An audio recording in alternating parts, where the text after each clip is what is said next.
అని మీరు సహోదరుగా పెద్ద మనసుతో వారు ఏదైతే మన్నించాలని కోరవద్దని మన్నిస్తానని కోరుకుంటూ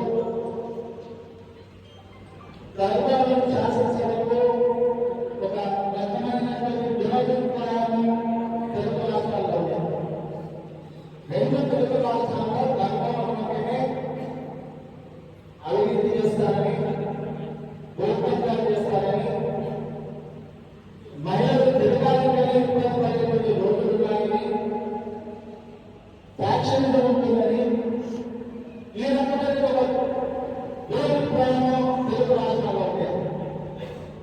కానీ ఆ అభిప్రాయానికి భిన్నంగా ఎక్కడో అనంతపురం జిల్లాలో పుట్టే పొద్దుటోకి దేశంలో ఎక్కడెక్కడో విద్యాభ్యాసం చేసినటువంటి సత్యకుమార్ యాదవ్ గారిని మీ యొక్క సౌజన్యంగా గెలిపించి ఇవాళ మీరందరూ కూడా మా యొక్క ధర్మారం శాసనసభ నియోజకవర్గము తెలుగు రాష్ట్రాలలో 294 నియోజకవర్గాలలో భిన్నమైన నియోజకవర్గంగా ఈ నియోజకవర్గంలో కూడా 900 నుంచి 927 వరకు ర్యాంకులు సాధించే సత్తాలో ఉన్న విద్యార్థులు ధర్మంలో ఉన్నారని ఇవాళ కాలవేశ్వర శాసనసభ్యులు తీసుకొచ్చిన మీరందరికీ కూడా వారికి కూడా మనస్ఫూర్తిగా మరోసారి కృతజ్ఞతలు ధన్యవాదాలు చేస్తాం. ధర్మవరం ప్రజలు మార్పు కోరుతున్నారు, ధర్మవరం ప్రజలు అభివృద్ధి కోరుతున్నారు.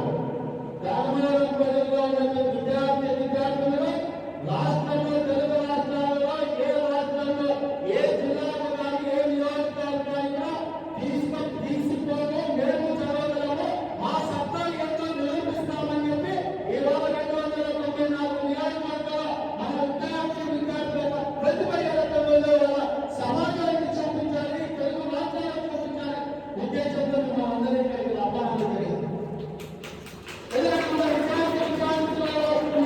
ఒక సృజనాత్మకత వారికి ఉన్నటువంటి మెరుగులో సైకలాజికల్గా వాళ్ళు ఏమి కావాలి మరి నేను అమ్మాయి అడిగా మా ఆయన్ని ఆర్టిఫిషియల్ ఇంజనీరింగ్ చేయాలని, ఇంటెలిజెన్స్ చేయాలని ఈ రకరకాలుగా ఆలోచన ఉన్నటువంటి విద్యార్థులు మరీ ముఖ్యంగా ధర్మాల పట్టణం చేనేతలకు పుట్టిన ధర్మాల పట్టణంలో మన చేతితోనే ప్రపంచంలో అనేక రకాల ఆకారాలు రూపకల్పన చేసేది. మన కుటుంబైతే చేతితోనే పనిచేస్తారు, ఇక పట్టు వస్త్రాలు చేతితోనే వేస్తారు.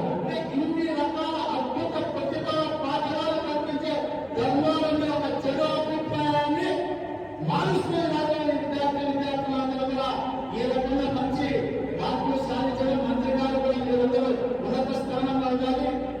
మంచి ఈ దేశంలో ఈ ధర్మాలలో విద్యార్థుల నాయకత్వ ప్రతిమ ఏర్పాటులో ప్రపంచానికి చూపించాలనేటువంటి చెప్పడం జరిగింది.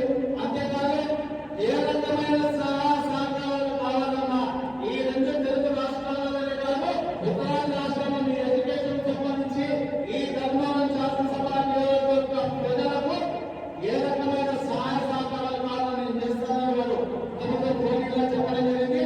మీకు 24 గంటల ఈ కార్యాలయం అందుబాటులో ఉంటుంది. మీరు ఎప్పుడైనా రావచ్చు, ఏ కాలేజీలో మీకు చేరాలన్నా అక్కడ సమస్య ఉన్న మంత్రి గారు మాట్లాడి మీకు ఎటువంటి ఇబ్బంది లేకుండా చూసేటువంటి బాధ్యత మంత్రి గారి కార్యాలయం తీసుకుంటారని మీ అందరికీ కూడా